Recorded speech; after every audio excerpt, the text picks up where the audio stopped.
Bismillahirrahmanirrahim.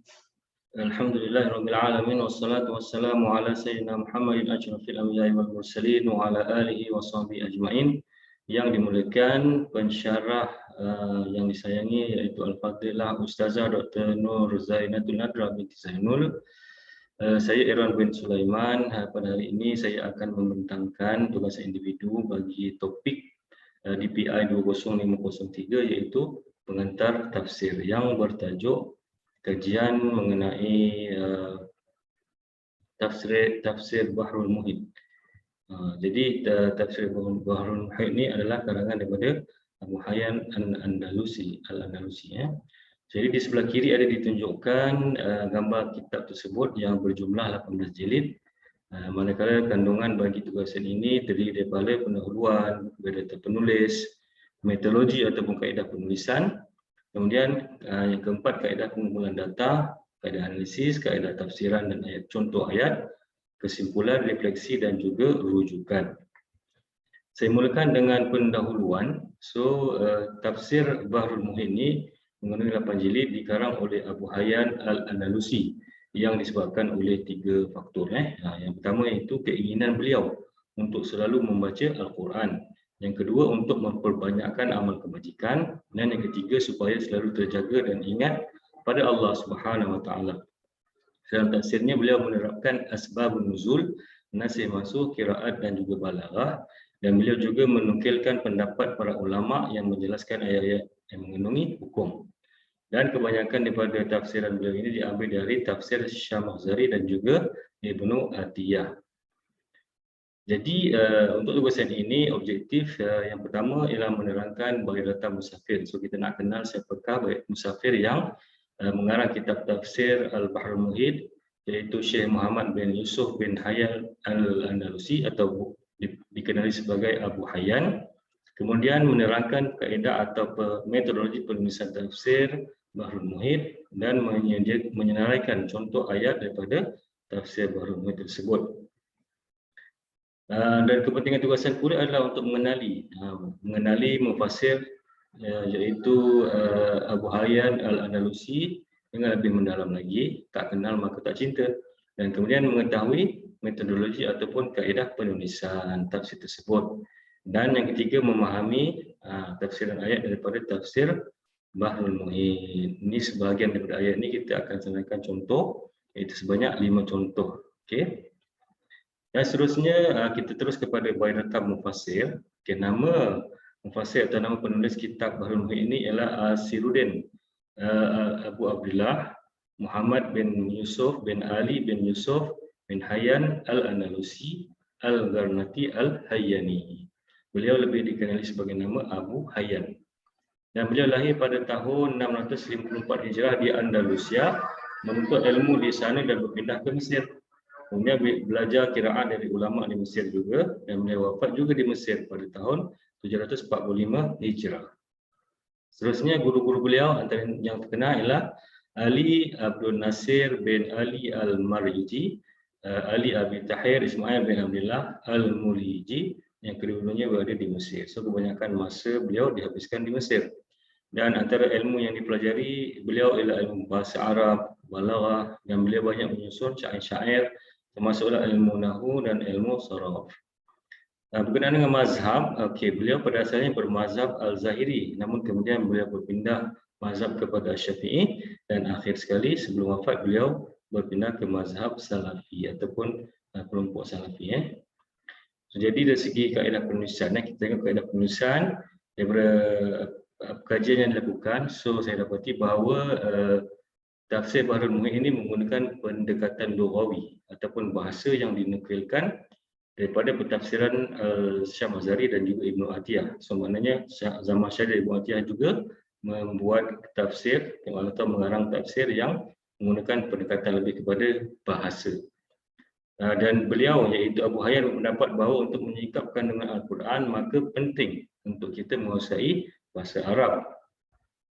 Dalam pendekatan fikah dan hukum, Abu Hayyan ini pengarang tafsir Bahrul Muhit menyebutkan pendapat sahabat, tabi'in dan juga pendapat daripada imam mazhab iaitu Abu Hanifah, Imam Malik, Imam Syafi'i dan juga Imam Ahmad.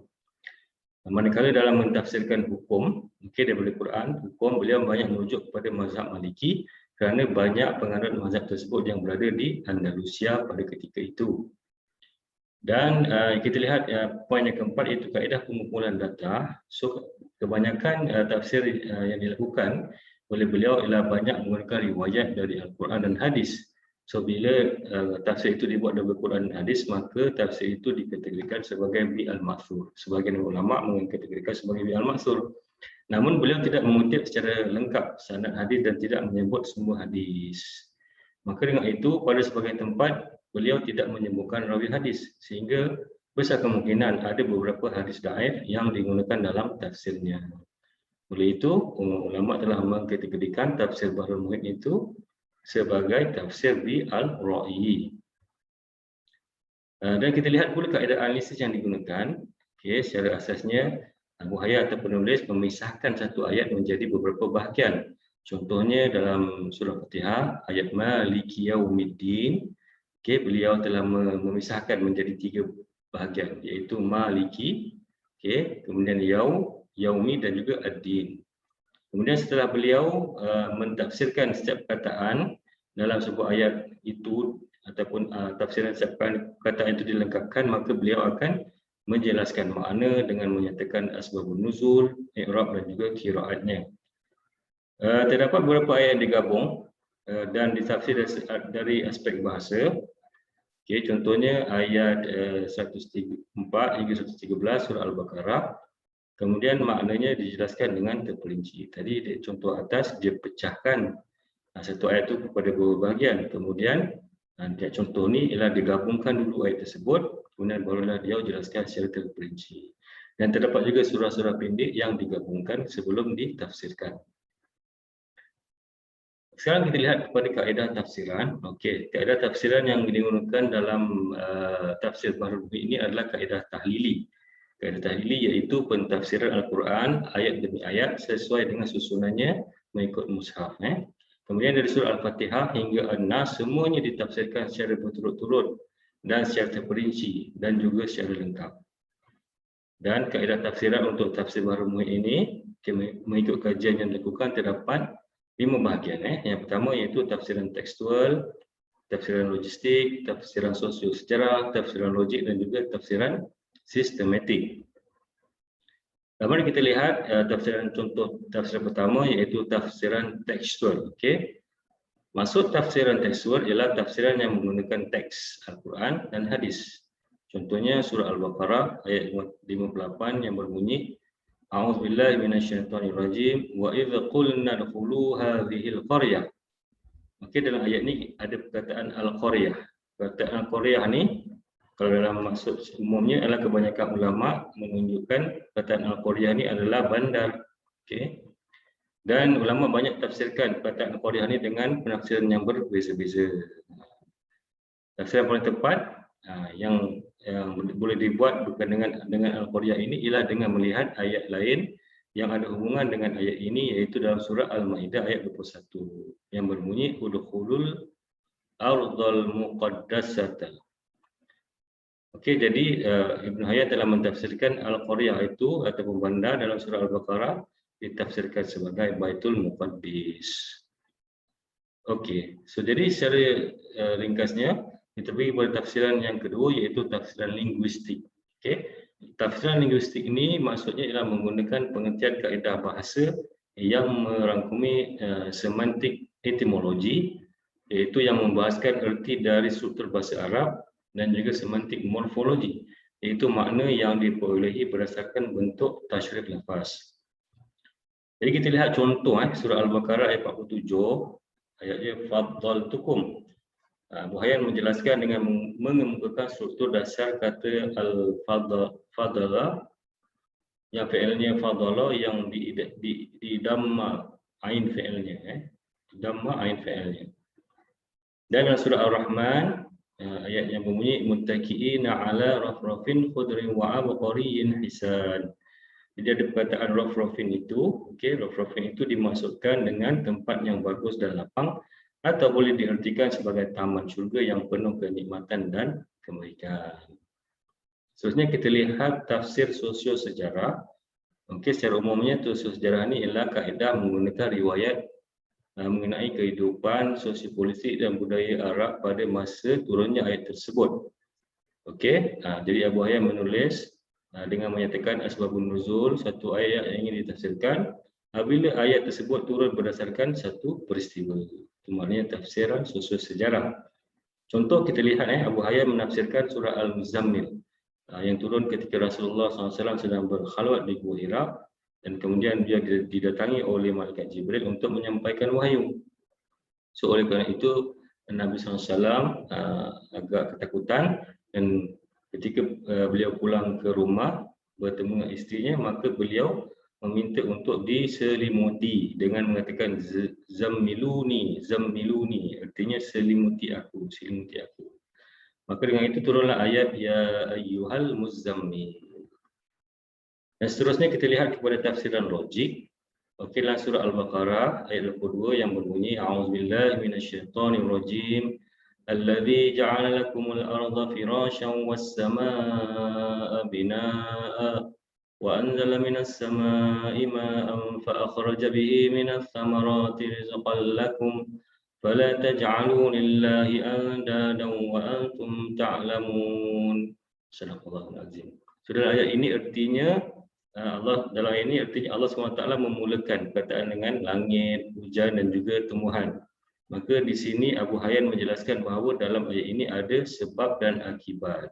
Tafsiran logik ini ialah tafsiran sebab dan akibat antaranya, iaitu dari sebab adanya langit yang mengeluarkan air hujan sehingga tumbuhlah tumbuh-tumbuhan yang mendatangkan rezeki kepada manusia. Seterusnya kita lihat kepada tafsiran sistematik.